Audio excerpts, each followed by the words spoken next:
Olá, meu amigo, minha amiga, estamos de volta com mais um Portal do José, em mais um começo de semana e felizmente podendo conversar aqui com vocês, podendo compartilhar algumas informações, alguns fatos, de um modo completamente diferente do que a gente conseguia fazer, né, alguns anos atrás, porque nós estivemos diante de tantas insanidades que os nossos espaços aqui, democráticos, eles serviam mais como um ambiente para contenção das insanidades e da destruição do nosso país, da nossa democracia. Bom, isso a gente conseguiu dar uma placada, a gente conseguiu arremessar essa gente para o lixo da história.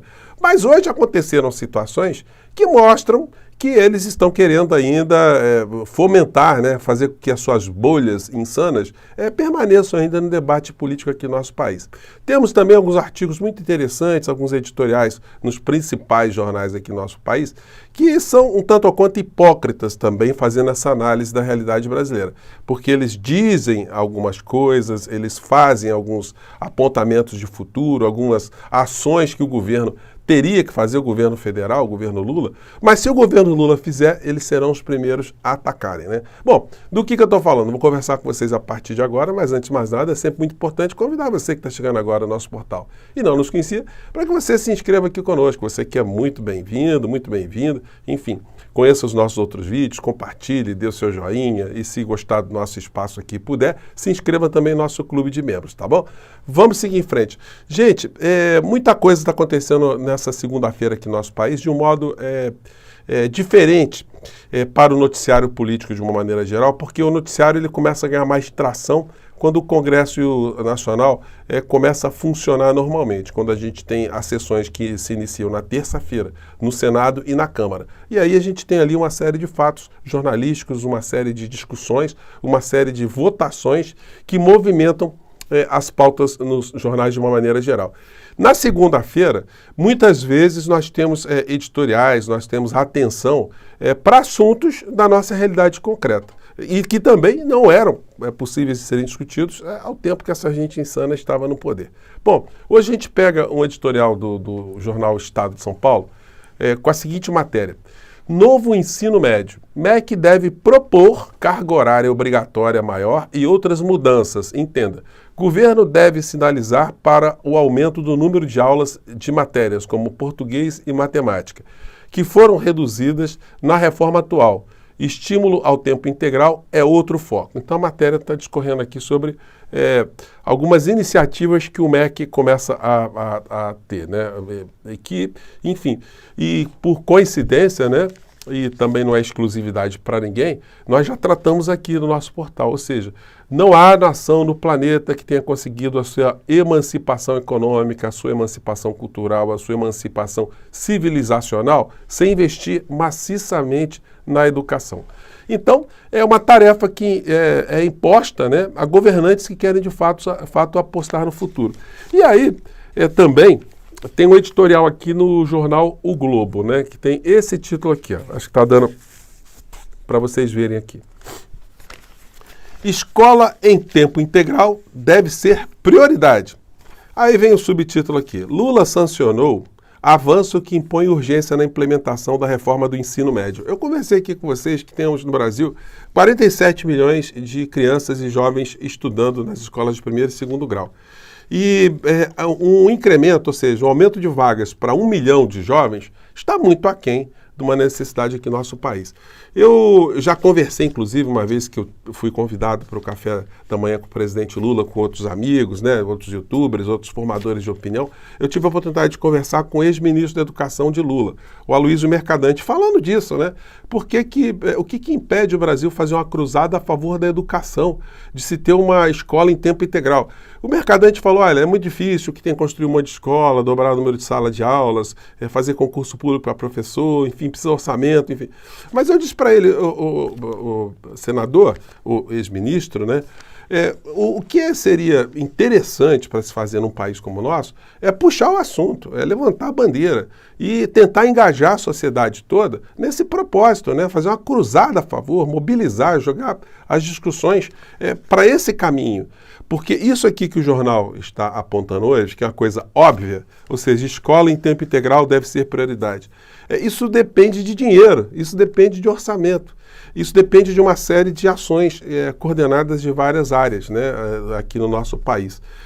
E isso vai ter, para se ter um projeto como esse, uma mudança no orçamento. O orçamento nosso, que gasta pouco menos de 3% do orçamento todo com educação e 48% para pagamento de juros da dívida, essa equação teria que ser mexida. E aí, o que vocês acham? Se o governo Lula começasse a colocar isso em pauta, olha, nós vamos fazer aqui uma cruzada a favor da educação, um projeto, vamos engajar toda a sociedade, todas as organizações sociais, todos os pais, todas as mães, enfim, vamos construir, vamos fazer aqui vários projetos, uma frente de trabalho, enfim.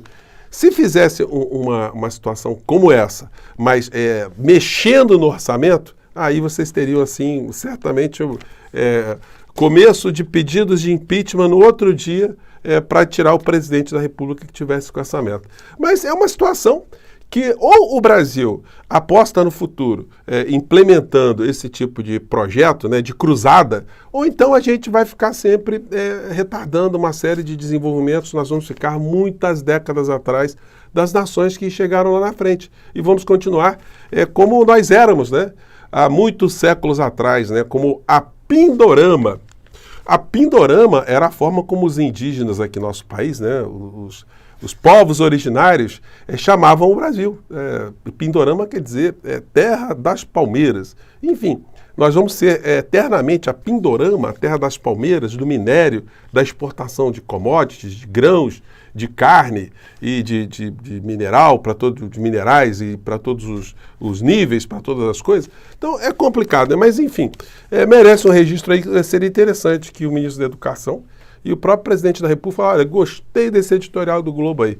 Nós vamos entrar firme nessa história, vamos mobilizar a sociedade, vamos fazer um projeto revolucionário para emancipar o povo brasileiro para as próximas gerações. Tenho certeza que todo mundo iria se engajar nessa história, né? Vejam como está sendo interessante a gente poder ter esse tipo de pauta que a gente não tinha algum tempo atrás. Bom, enquanto isso aqui na Pindorama, outras coisas estão acontecendo também, né? Em sigilo, PGR pede que STF anule a investigação da Polícia Federal que envolve Lira. Gente, isso é um negócio absolutamente absurdo. A senhora Lindora Araújo e o senhor Augusto Aras, eles devem certamente pedir aposentadoria depois que terminar a gestão deles, né, com a nomeação de um novo Procurador-Geral da República. Mas até isso acontecer, a impressão que a gente tem é que eles estão querendo salvar a pele de tudo quanto é bandido, tudo quanto é criminoso, tudo quanto é tipo de falcatrua, usando tecnicalidades, esquecendo qual é a missão do Ministério Público, que é defender a sociedade. O que está dizendo a senhora Lindora nesse pedido aqui de anular toda a investigação daqueles kits robóticas que envolve, de uma forma remota, né, uma forma muito próxima, o Arthur Lira? Está se dizendo o seguinte, olha, como o nome do Arthur Lira, ele estava envolvido nessa história, ele é deputado federal, presidente da Câmara, esse processo, esse inquérito, tinha que nascer desde o começo junto ao Supremo Tribunal Federal pelo foro privilegiado que tem o Lira. Só que os fatos são outros, gente. A Polícia Federal começou a investigar essa falcatrua dos kits robóticos sem saber se tinha alguém, sem ter a convicção, a certeza, informações, que o senhor Arthur Lira estava envolvido. Então, eles não podiam começar uma investigação junto ao Supremo Tribunal Federal. Então, eles começaram corretamente, na primeira instância, primeiro grau, e depois, quando surgiu o nome do Lira, sim, aí eles foram para a PGR, para o Supremo Tribunal Federal e PGR. E a senhora Lindora está pedindo aqui quase uma absolvição já antecipada, né, do Arthur Lira. Bom, são coisas que a gente está se opondo aqui o tempo todo no nosso Portal do José. Eu tenho falado com muitas pessoas, a gente tem chamado a atenção da importância de se substituir a Procuradoria-Geral da República e de se tocar em projetos muito importantes aqui no nosso país, né? Quero mudar aqui de assunto, mas eu não quero deixar esquecer uma outra situação aqui também não. Vocês devem se lembrar daquele episódio da Délis Ortiz, né? Aqui tem uma matéria aqui. O que aconteceu com aquilo, hein? Ela disse que foi agredida pelo pessoal do Maduro. O que acontece é o seguinte, GSI prorroga pela terceira vez a apuração de agressão. Pô, peraí, né? Não sabe quem é que foi que teria dado o empurrão ali, um soco? Já se sabe que não é ninguém da Venezuela. Mas vejam como é que o negócio é terrível, né? Ele se faz uma propaganda, a guarda do Maduro bateu na jornalista brasileira, caçou a imprensa, enfim, e não foi nada disso. Tanto é que a Globo deu uma congelada na Délis Ortiz e agora está aparecendo aqui que a coisa vai ser esclarecida para todos nós, né? Bom, matéria do Mundo Cão. Nunes, Tarcísio e Bolsonaro almoçam para discutir Cracolândia e eleição. Prefeito, governador e ex-presidente falarão sobre projeto de câmeras. No sábado, PT declarou apoio a Boulos. Gente, vocês conseguem imaginar o Bolsonaro discutindo qualquer assunto que não seja dentro do mundo da insanidade? Vocês já conseguem imaginar o que Bolsonaro proporia para resolver o problema da Cracolândia? Alguma coisa do tipo assim, uma bomba atômica, né? Uma bomba nuclear ali, é o que surgiria ali, certamente, o fuzilamento de todo mundo, alguma coisa desse gênero aí. Agora, a pilantragem, a calhordice, além de tantas outras que ele cometeu junto com as pessoas que estiveram à frente do poder, é que esse problema já existia durante o mandato presidencial dele. Por que não se sentou para discutir alguma coisa concretamente em relação a isso? Então, gente, é muita pilantragem, né? E agora é o seguinte, como ele está fora dos holofotes de decisões políticas concretas, ele fica fazendo essas espumas, essas presepadas, e só fica publicando essas coisas aqui de motociata, coisa do passado, enfim, querendo que alimentar ainda as pessoas que o seguiram, né? Que ele é uma pessoa que pode voltar à presidência da República, pode voltar a algum cargo, fato esse que é impossível nas próximas eleições, porque ele é inelegível, está inelegível, e mais do que isso, daqui a pouco ele será um presidiário disso. Quem analisa os episódios políticos e jurídicos aqui no nosso país não tem a menor dúvida. Então, gente, a nossa segunda-feira começou hoje com análise de alguns fatos interessantes, esses editoriais. A senhora Carla Zambelli acabou não aparecendo para depor na Polícia Federal. Enfim, mas quando ela apareceu, não tem a menor dúvida que ela vai usar o direito dela de ficar calada. A fila está andando para essa gente, enfim, eles estão muito esvaziados, mas eles não estão mortos, porque as bolhas insanas estão agindo 24 horas por dia.